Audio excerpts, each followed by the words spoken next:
No.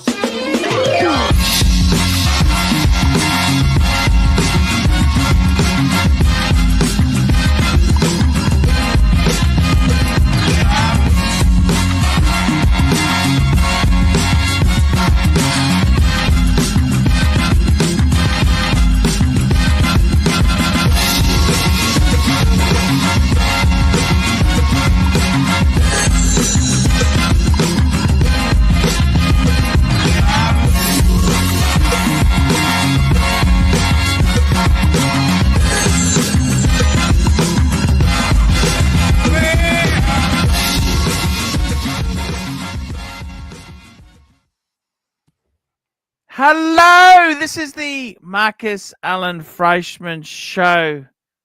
Today's topic, dating younger women. Dating younger women.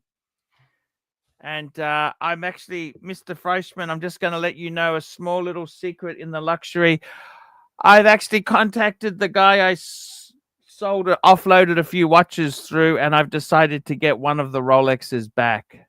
Oh, good for you, Archie. That was I'm going to get the Explorer 2 back. You know, that's kind of a I'll bring up a photo for you to see this watch. I've had this watch for so long. It was the only watch that survived the Berg. I'm going to get it back. I have the same watch, and of course now we call the other Explorer 1. I have both. They're beautiful, and particularly in the white face, I like it a lot. Yeah, I think, you know what, that's it. I'm going to sort of just reduce from there. But hey, I believe that watch is the most most underrated Rolex ever made. The reason is it's so striking. There are so many components to it that are so unique. From the orange hand to the metal dial, the metal bezel. I just think it's and of course it comes in black. I think it's beautiful. 100% right. I just love it. So yeah, hopefully by next week's show we'll have it. So yeah, I get a lot of compliments on that watch. You know, there are very few watches I actually get compliments on. I will have one next week for you. I will show you. Won't talk about it now. That I get a lot of compliments on. It's not an expensive luxury watch, but it is striking. And today, I like buying independent watches. And this is called the Virgo Avis watch. Some rich Italian guy named Luigi Aguzzi, whatever the Aguzzi is his last name. He made 199 of these watches. It's titanium. The theme is race car, as you can see. It has power reserve. It has a Swiss handmade movement. And it's called the Leonardo. And if you look up the name Virgo Avis, Vergo Avis, you will see an entire explanation of this watch in a Google search. It is, I believe, a fabulous watch. It matches my car. It's my signature color red. And it is, I believe, gorgeous. Absolutely gorgeous there. I do concur with you there. I don't see Archie appreciating independently made watches, but I have a lot of them. A watch doesn't have to be expensive to be fabulous, nor does it have to have snob appeal, which this watch, of course, does not, despite its hefty price. Now, I think you probably could look it up and figure it out faster than me, but I suspect this watch was discounted to me at something north of $4,000. It may have been retailing at $6,000. I may have actually paid that.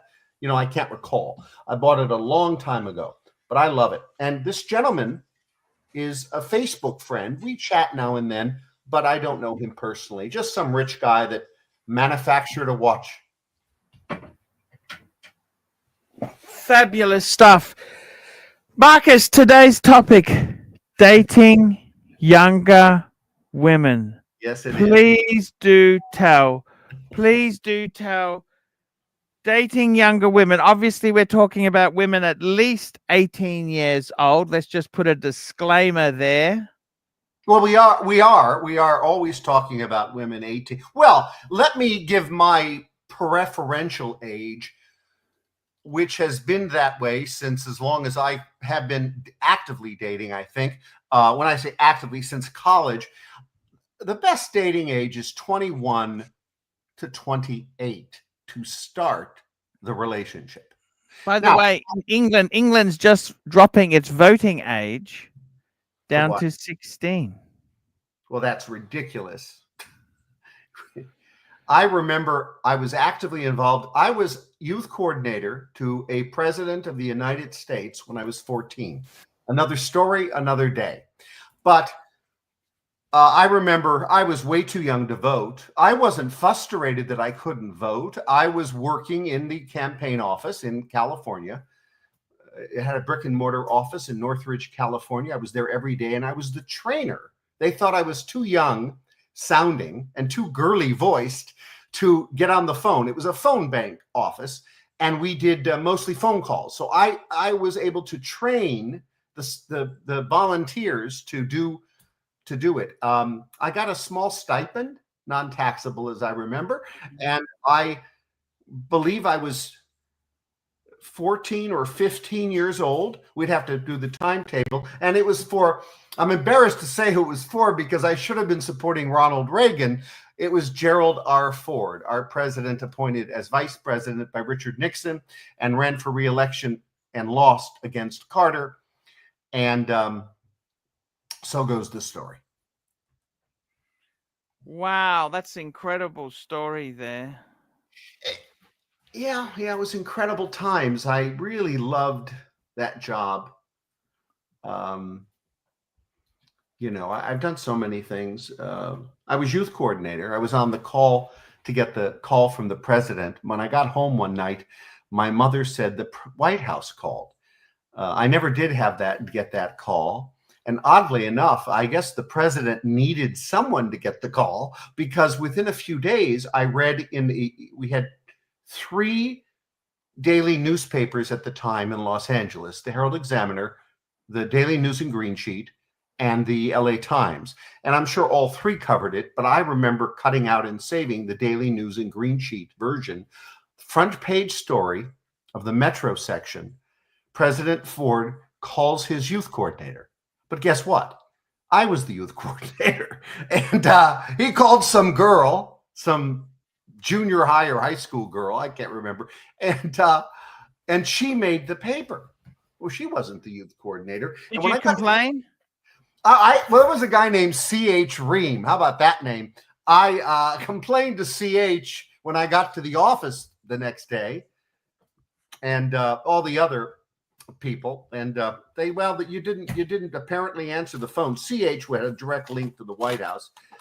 Well, of course I didn't answer the phone. My mother did. I was out. Where was I? I was at the campaign headquarters till 10 p.m. So the call comes, I don't know, dinner time. That's that's the White House called, and my mother was so excited. That was pre-cell phones.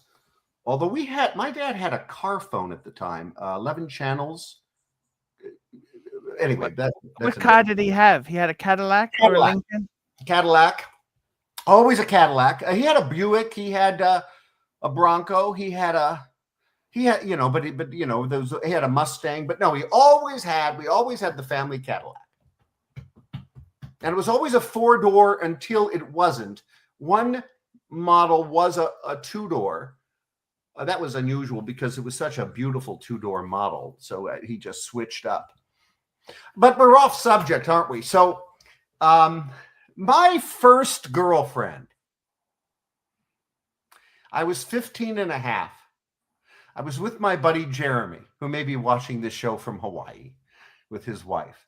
And we were driving down Ventura Boulevard in Los Angeles. That is one of the largest streets in the city, in the San Fernando Valley.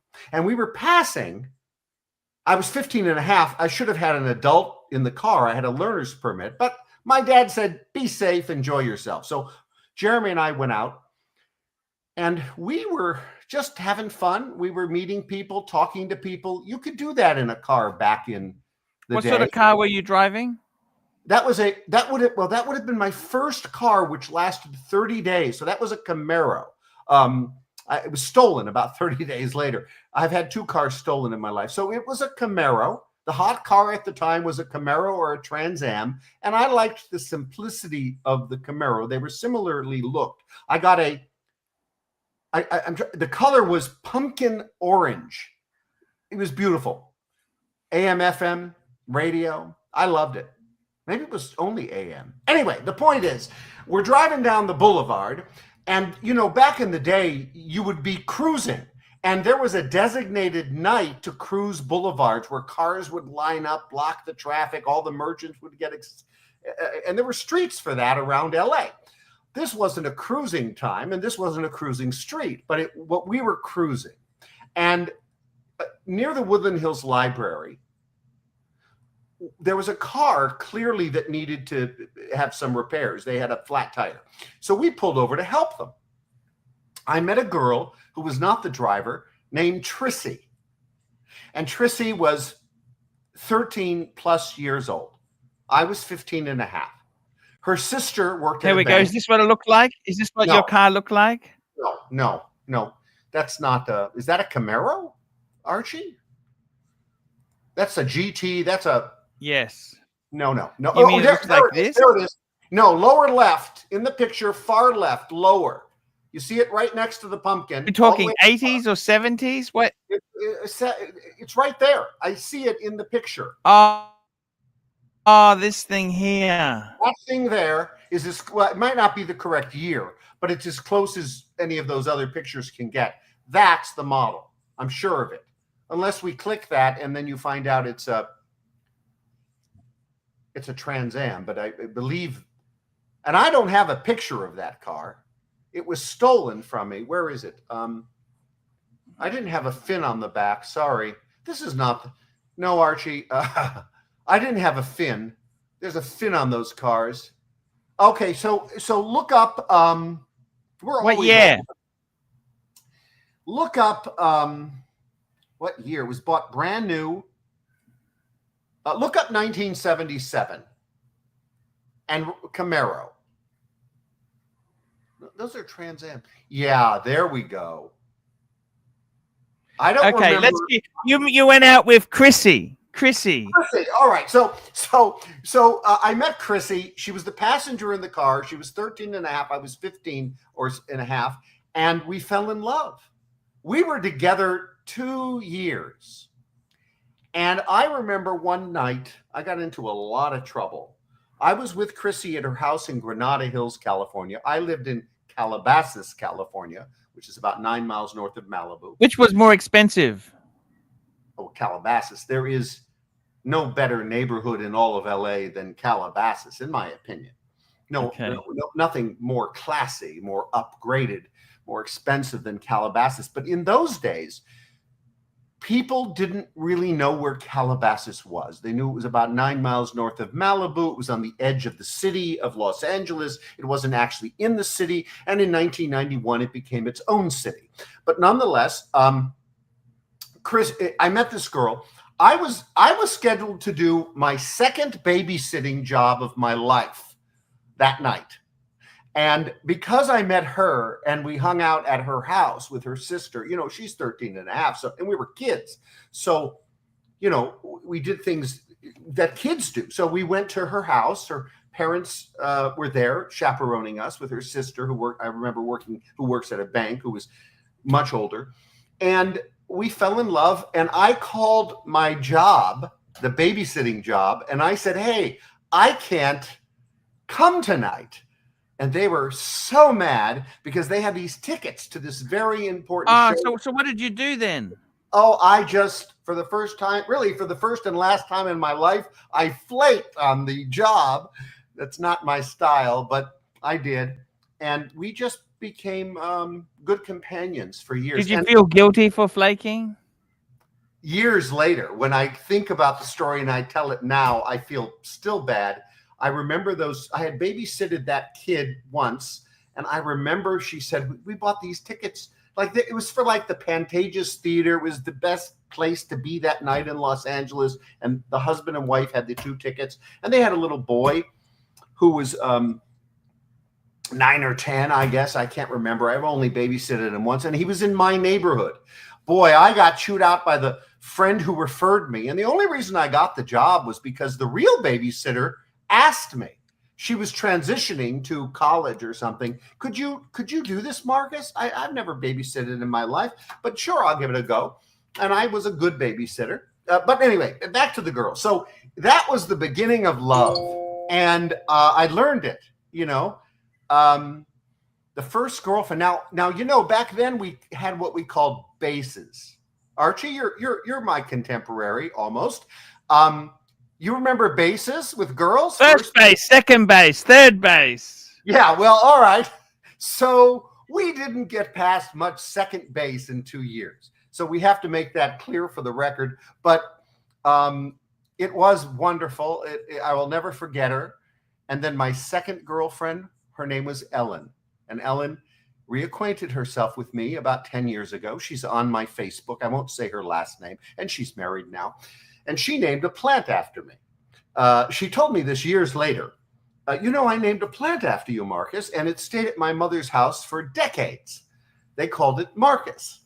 Well, I never knew there was a plant named after me. And good old Ellen, I used to sneak into her room, climbing the wall and then the roof and then into the bedroom, not because her parents would have minded, but we didn't want to wake up anybody. And she lived in her family house, her mom and dad, and that's how I would visit her. As a courtesy to the parents, I would go through the window, not to avoid any parental supervision or anything like that. So that was Ellen. She was a lot of fun. So we're talking about love. And, you know, I estimate that I have been single just about 3 years, maybe a bit more than 3 years, since I've been 15 and a half. I've always been in a committed long-term relationship. So that's a unique thing. Most men can't boast that way, but that has been my experience. So how did you, what went wrong with Kissy? What went wrong? How did the relationship end? Yeah. Well, I don't remember. I remember very distinctly how I met her. I remember our encounters were almost always at her house for some reason. But it ended. And it ended. And I think it was at her house because she was so young and her parents weren't going to let her come to my pad at my parents' house. So it ended. And I moved on to a more mature woman. Yes. And by then I was active in politics, very young, very young. I was going to events. I think I was vice president of the Young Republicans when I was 16 or 17. Holy shit, that's not bad. Yeah, no, it was a third VP of the San Fernando Valley Young Republicans. So I was pretty active. I didn't have a sense of politics yet, or knew what I wanted to do, or where my political alliances were, because I was clearly evolved to be a Ronald Reagan guy, not a Gerald R. Ford guy, and that's who our presidents were at the time. But that's my, little story of how love begins for me. So tell me, okay, so let's get back on track, dating younger women. You went to the Philippines and... we're jumping quite ahead. Well, we should make it clear that I was forced to go to the Philippines by virtue of my job. And we have to make that clear because so many people begin to talk about when we talk about this, people will say, well, he seeks Asian women. He dates Filipinos. And then they have all these weird names for people who do that. No, not me. I was forced to go to the Philippines. And as I like to say, when people say, is there something special about Filipino women or Asian women? My answer is no. If I was in France, I would have been dating French women. If I lived, I had a job for 5 years that required I be there 3 to 4 months a year. Now, eventually I got a life there because of all that time. Eventually that job ended. And eventually my love continued, and I bought a condo, got out of the hotels, bought a condo, and I got a life in the Philippines. But I remember that first trip, I said to my boss, this was official government job. And I was essentially the liaison to the Philippine government for the state of California, by virtue of California being the 4th largest economy of the world, if it was a country, and the fact that we were the single largest investor in the Philippines. I'm sorry, the third largest investor in the Philippines. I went, and it was quite a trip. I had no idea it would be anything like this, but I did try to get out of it, and I couldn't. And there's a funny little anecdote to that. When I went to the Philippines for this 14-day trip, I begged the can I please do it in 7 days? I mean, come on. I didn't want to go in the first place. And I was having to go with my colleague, who was the highest ranking politically appointed Filipino in California. He was under me, but I appointed him. And so there was this link and connection. So we went to be honored by the Philippine government, frankly, the president, the Congress, the stock exchange, and other people. What year was this? 2003. I arrived in the Philippines in July on the morning of the coup. They had a coup that morning. They closed the airports after my flight. It was the last flight before all the airports closed. There was a coup being developed against GMA. That's what you called the president, GMA, Gloria, because everyone had a hard time even saying her name. But anyway, GMA was the president. I was her guest. And there were these battle what do you call them? Battle uniformed, soldiers all over the place. There were tanks at the airport, and the coup was almost embarrassing. I got to tell you, really, historically, if you look it up, it wasn't much of a coup, but that's what they called it. That's what they considered it, a serious coup, and it wasn't. It ended pretty quick. And I got to the hotel, Etsa Shangri-La, for the first time, and that's where I lived, at the Etsa Shangri-La, for the 5 years remaining to that job, that 8-year job. When you take a political job, you know the day it's going to end. And had my boss got elected to treasurer of California, I would have been the deputy treasurer. The treasurer has the same level as the governor or the attorney general, but he didn't get elected, so I never became deputy treasurer. And it was the second time around, because my previous boss was running for treasurer, and I would have been deputy treasurer in that opportunity too, and he lost. California was beginning the decline of being favorable to Republicans. Nonetheless, I did have that job for the period of time, and my boss was the second highest ranking elected official in California.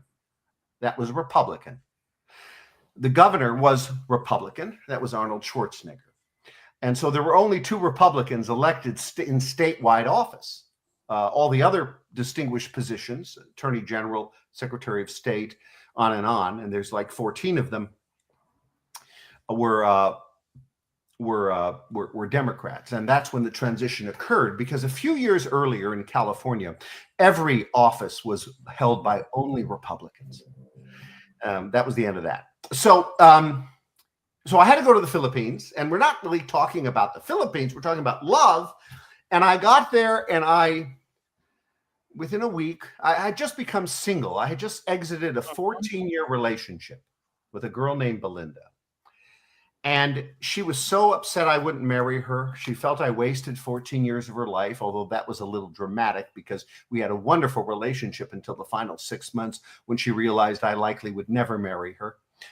And I wasn't ready for marriage. I would describe it that way. But somehow I got to the Philippines, and I fell in love with a girl named Tessa.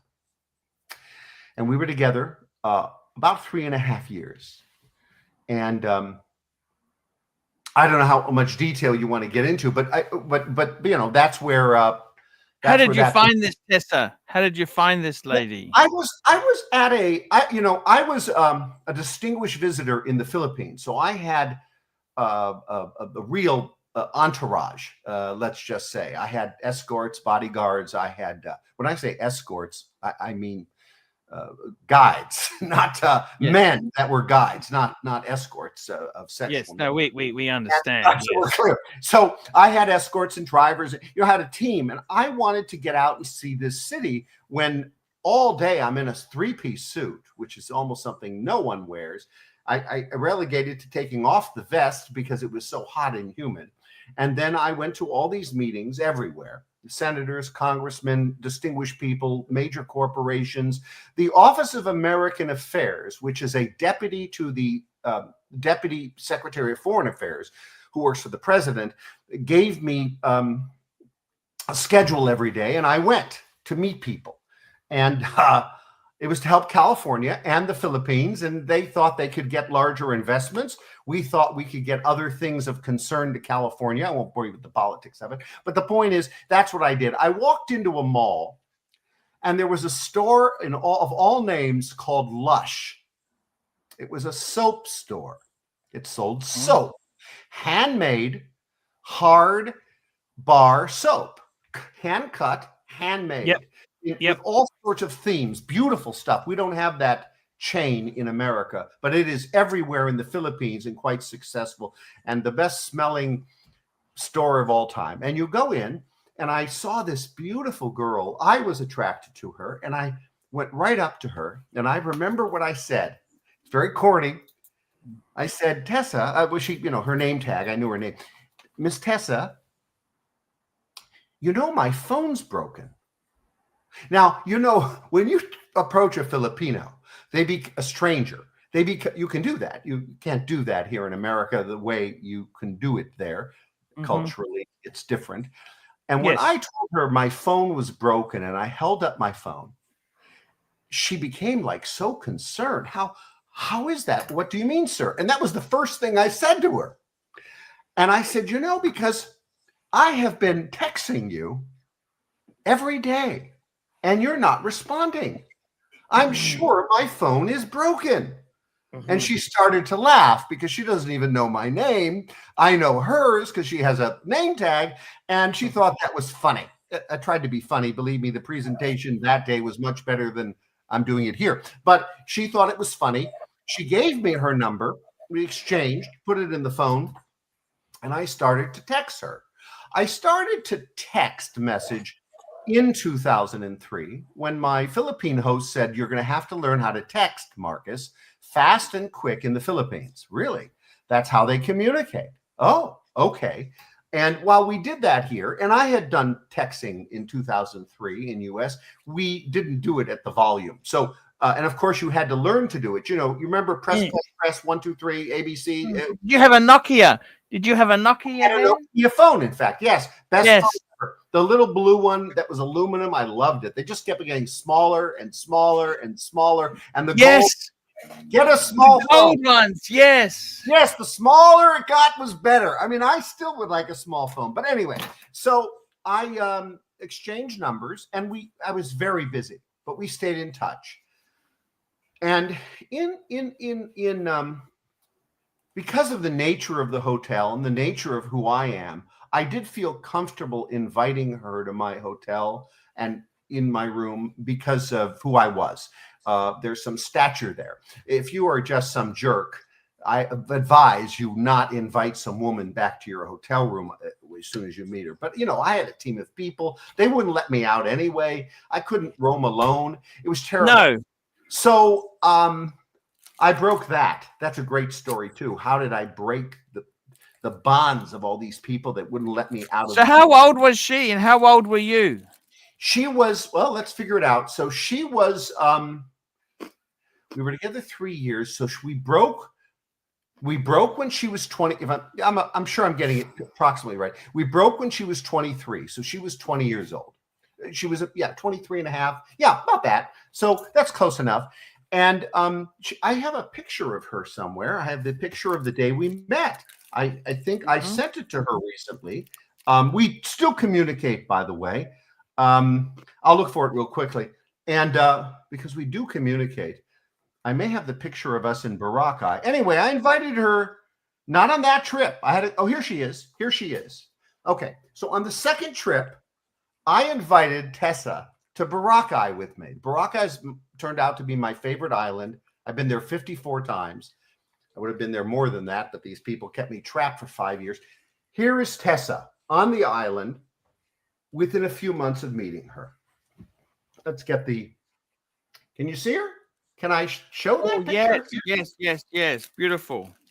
There is Tessa. Yes.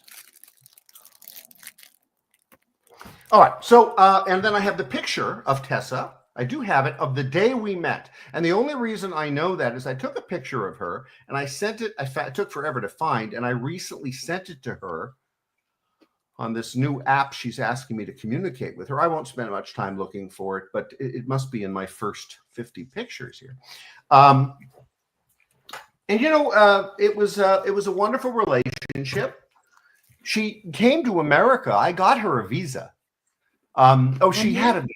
Nevertheless, she came here, and we were to be married. The plan was within 90 days we would marry, just like the normal legal process of that marriage visa. 90-day visa. You get married or you go home. That's the rule. So she came, and she hated it here. And I never made that mistake again in my next relationships of telling the woman that was maybe my future wife what America would be like. But she didn't know, and she came, and I'll never forget the first thing she said when we left the airport. We're walking through a parking lot at LAX airport. Oh, here it is. I found the picture. And she said, "Where's your driver? Why are we walking to the parking lot?" You know, I had never walked to a parking lot with her. I always had a driver. And if in the later days when I would sneak out and take a taxi from my entourage, we still had a driver. It's called a taxi. And then later, of course, what's available in the Philippines is private drivers, which I retained. And then I used Grab, which is an Uber equivalent. Here is Tessa on the first day I met her. It is not particularly a flattering picture, but you'll look in the background and you'll see maybe the soaps, but you know, I want people to know the story's real. So that is Tessa on the first day I met her. And that picture is taken by beautiful. It's taken by a real camera, a Maxim 5 film camera, not obviously my cell phone. I don't remember if the Nokia at that point had a phone, but I know I carried cameras. So yeah, that's a great photo there, and that was in the early phase. Oh, that's when she was in America. That was the first day, the very first day. May I take a picture of you? I asked, and she said, "Sure." Remember, I'm just passing through. I might have been in that store 15 minutes, and I left. And we stayed in touch with text messaging. We got to know each other. She came to America. You know, I began to tell you, she then questioned, "Where's my driver?" "Oh, I don't have a driver in America." "Oh, why is that?" Now, you know, that whole why don't you? They're expensive. It's expensive. Like, well, I'll tell you what the number is. It's like $3,000 to $4,000 a shift. So to have a 24-hour driver in America, you'd be paying about $11,000 or $12,000 for a professional driver for 24 hours. Now in the Philippines, I didn't have 24-hour drive. Well, I guess I did the first few years. But when you have a driver in the Philippines, it's from morning to night. That's one guy. He gets 1 day off a month. You know, you pay him more than a rich Filipino because you have to. You're an American. You should.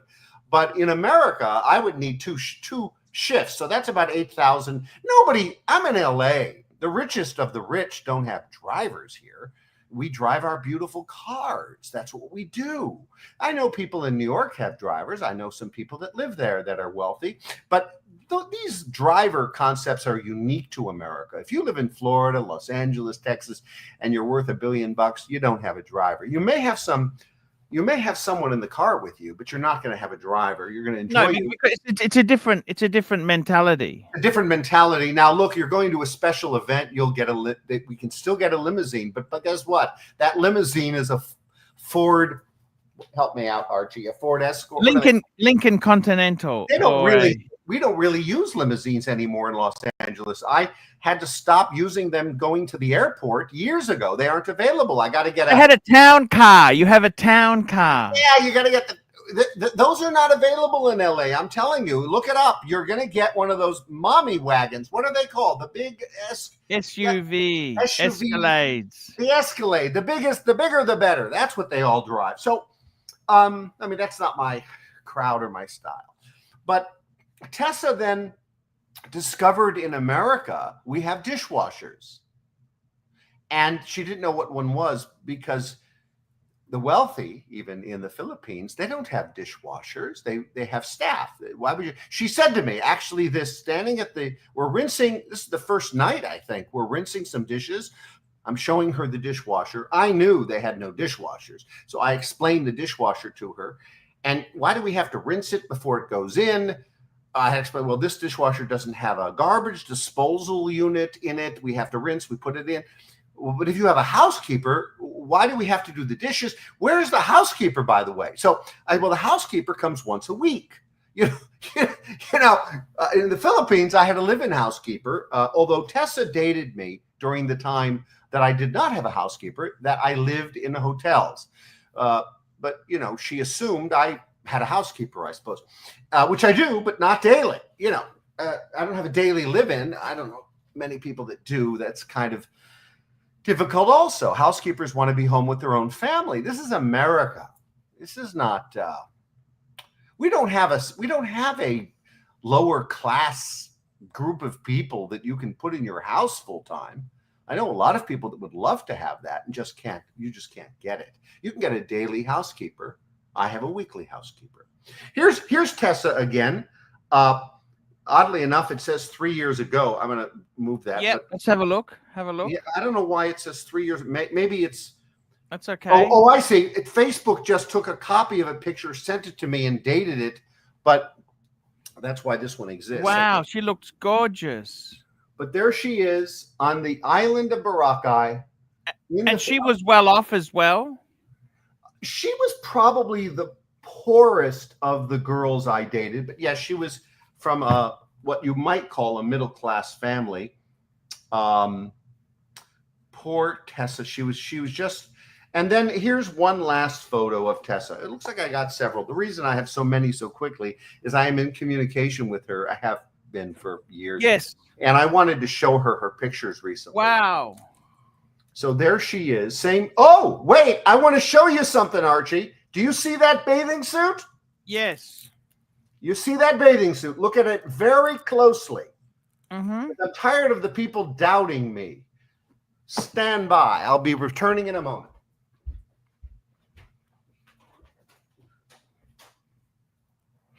This is the Marcus Allen Frishman Show. Archie, there it is. There is the bathing suit. It's in my desk drawer in my formal office. I have 2 offices.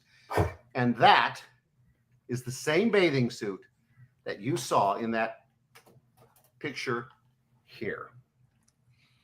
Wow. You see it? Mm-hmm. Yeah. So Tessa came here. She brought her bathing suit and she left it behind. I threw out her stuff years ago, but I kept a few tokens and kept her beautiful sweater that she had. I thought I'd be giving it to her. This didn't get thrown out. And then a leather jacket she left behind. But yeah, she went home. She didn't like it here. She loved me. She hated America. When the last straw was teaching her how to drive, that was it. I had a beautiful BMW convertible, a classic. I bought it new in 1997. I drove it as my primary vehicle for 4 years. You've still got it? Yeah, it's in the garage. It's like in a time capsule. I said to her, you drive this 1 year with no accidents, and I'll buy you a new BMW 3 Series. If you have an accident, it's postponed 1 year from the date of the accident. It was to encourage safe driving. I don't know if I would have honored that, but I said it. You know, I'm a funny guy. And we couldn't get I tried to teach her. I said, you need to have, she said, why can't I have formal teaching? I said, I'll get you formal lessons, but you've got to. Was it a stick or? It's a stick. It was a stick. It was a stick? Well, it is a stick. Yeah. It's a 4-cylinder version. You didn't have an auto? No. In fact, Archie, the last 2 Porsches are the first 2 Porsches I've ever had, first 2 cars I've ever had without a stick, except for my first car. My first car was a stick, that Camaro. The second car was a ZX. It wasn't a stick. Then I got another Z. It wasn't.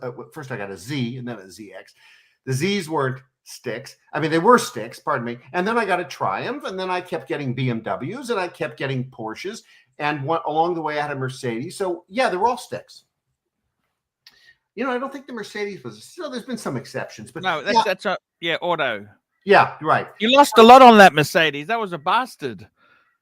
Well, I'm trying to see, is there something else? No, I don't see another picture. So, I had a wonderful time. And but of course we know that good old Miss Winkle is in Florida waiting. So, but Archie, do you have questions about, what about that video? There's a video. What are your thoughts? Let me just get that. That's right. You sent me a video. I gave you 2. They are on 2 different topics, I believe, but one of them is clearly this topic. And I wanted you to choose because it's you're the producer. And if you don't want to have that subject, I gave you a couple of subjects to choose. No. I'm just downloading it now. Just hang on there. Sure. No rush. So tell me this. What issues have you had dating these younger women? Tell me what issues you've had. Well, because I have found that, and I had an epiphany in my last year of college. It was an epiphany. I remember the moment I told everybody, I've come to this dating decision. What is it, Marcus? I remember it was a moment. I said, you must find somebody that's like you. You must find somebody of similar values. Opposites attract. I had dated so many opposites in college. Those relationships are fun, but they're contentious, Archie. They have argument-based. They have disagreements, even if it's just about the movie. I want to go to this movie and I want to go to that movie. I picked someone that liked them. Since then, I have been in relationships back to back. I estimate since 1991, I've been single maybe 3 or 4 weeks only. And in back-to-back relationships, I have found someone that's like me. I don't want to change a woman, but I want a woman to not change me. So I've searched and found, and I've been pretty lucky.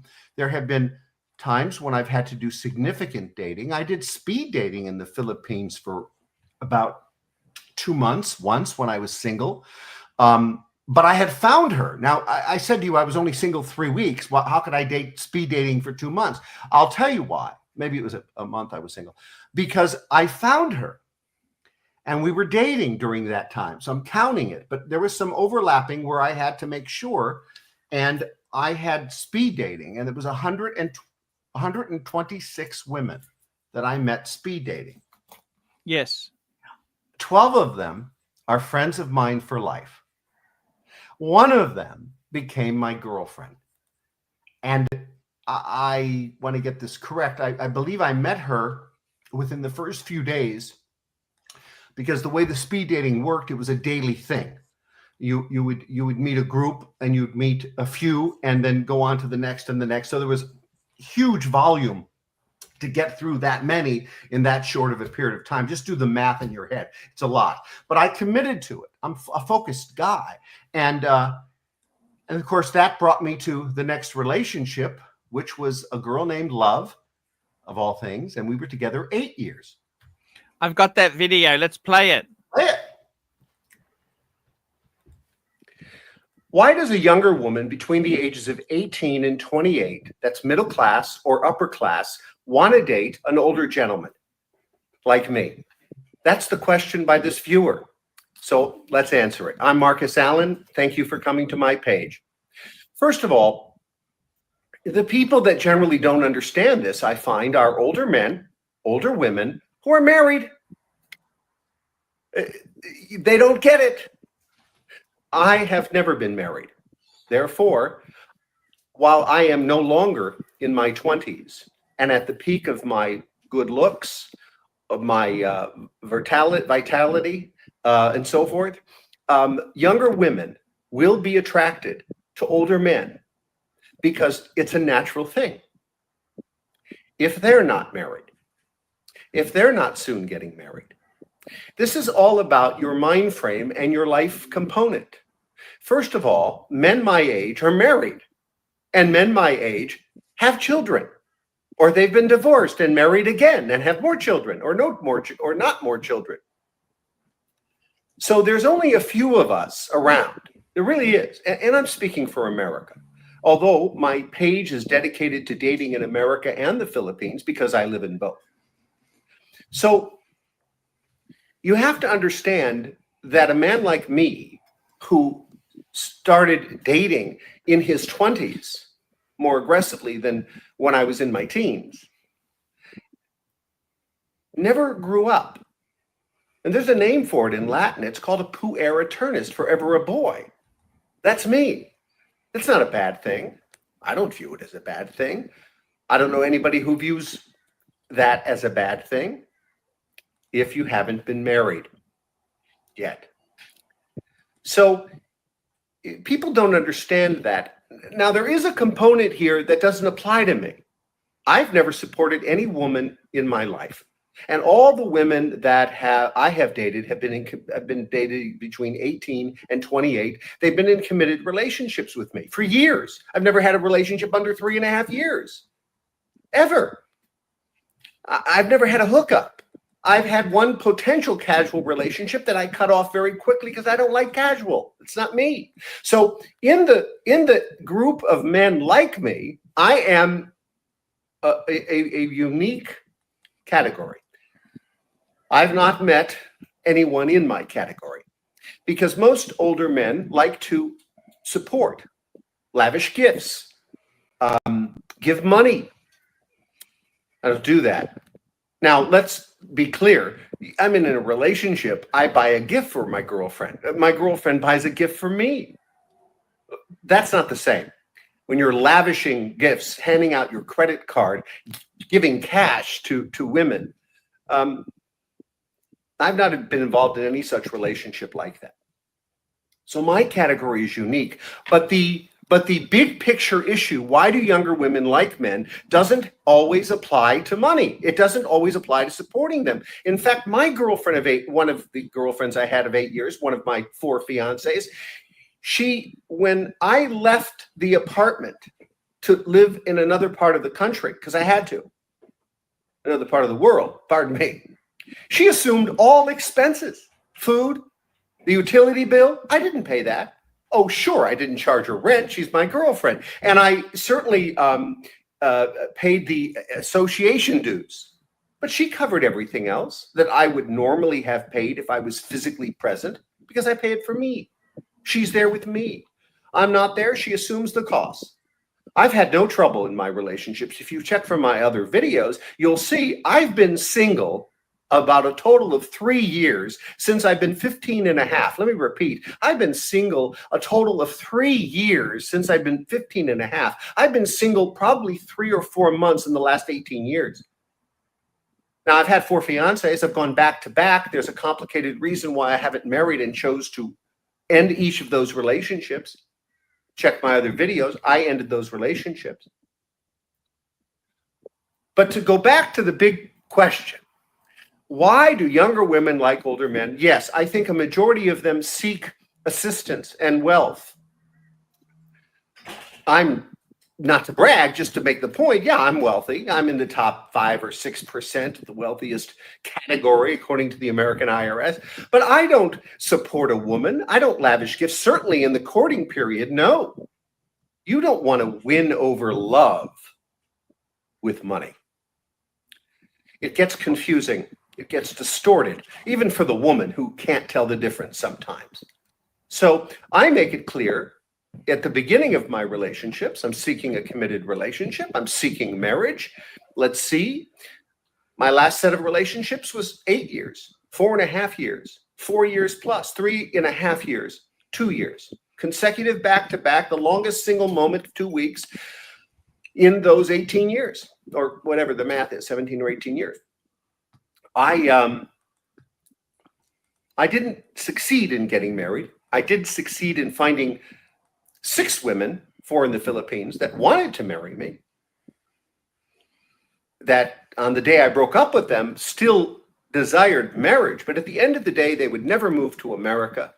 That is the problem in dating a middle class or upper class girl in the Philippines. She's not going to want to move, likely, despite the fact she might say that will. Each of them had a different reason. So there's the answer to the question.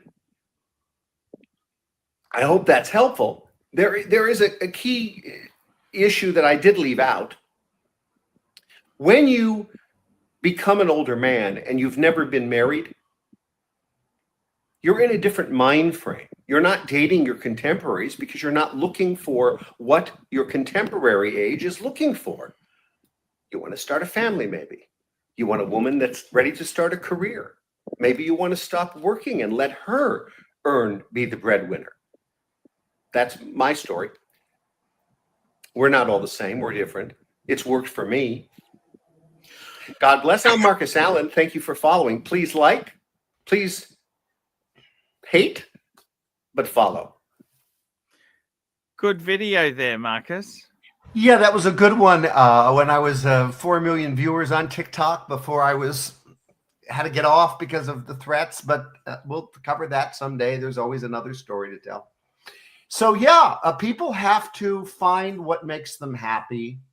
They should not criticize others for living honest lifestyles that are different than them, particularly when it comes to age gap relationships.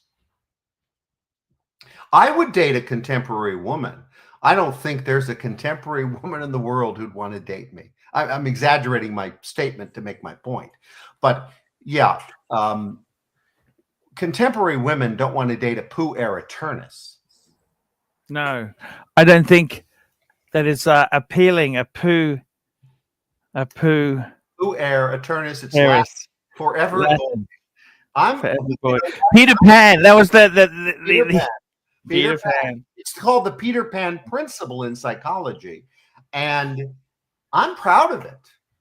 Yes. No. You should be, Marcus. You are in your prime. You know, you are really in your prime. I never left my prime in many ways, exactly. But there are certain things you know that you do grow out of, obviously.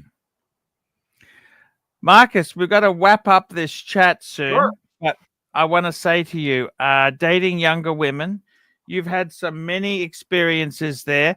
How do you find immature girls? What do you do when they have tantrums and that there? How do you handle that?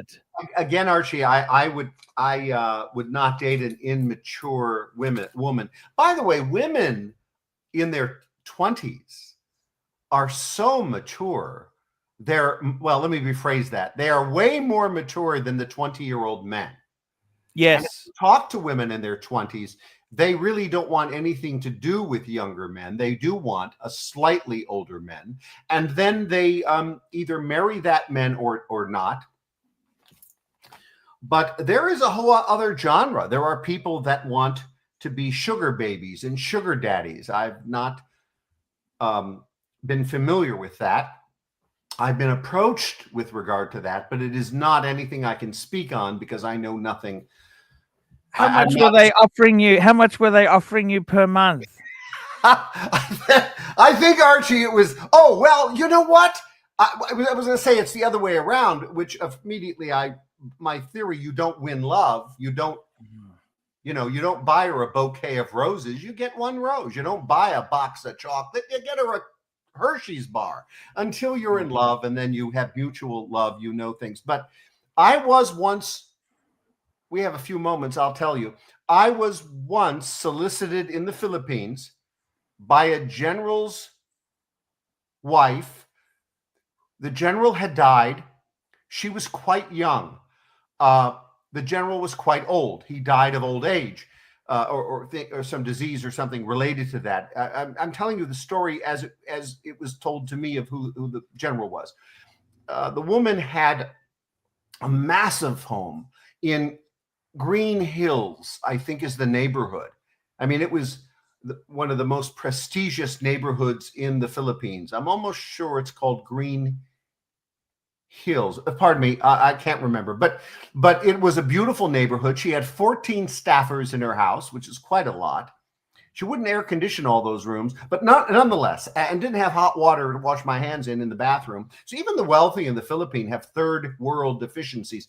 But my colleague who joined me at her home for dinner, along with our bodyguard, driver, and someone else who I can't remember, one of her friends, trying to remember this night, in this beautiful glass enclosed indoor-outdoor room that was air conditioned, with a full staff, cooks and servants. I was approached by Romeo, and he said, "Boss, she really wants you to spend the night here." Now, I'm in shock. I'm on official business. I think I'm meeting for official reasons. I don't even identify this as a social gathering. And he's telling me this woman wants me to spend the night with him. And he says it will be for a fee. I shut that discussion down in either the hallway or the bathroom, wherever it was, of that house so fast.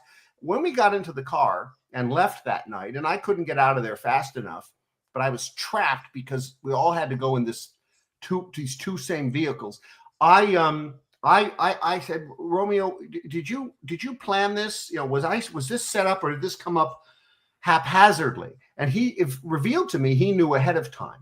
And I scolded him. I admonished him. "Why wouldn't you have told me this? Because you never would have come." Of course I wouldn't have. And the amount was $2,000. He told me in the car, "She would have paid you $2,000, boss." American or pesos? Dollars. No, US, 2,000 US. I don't know offhand if I'd be paid in pesos or dollars, but obviously wealthy Filipinos have. I've got a super chat in there. Mac Lobster, $2. Marcus, coffee is for closers or tea? Cheerio. That's from Mac Lobster. Marcus, I've got to call it a night. That's a great anecdote. We will be back next week. Stay tuned, guys. Love you all. Allen Frishman, and you're not. Thank you.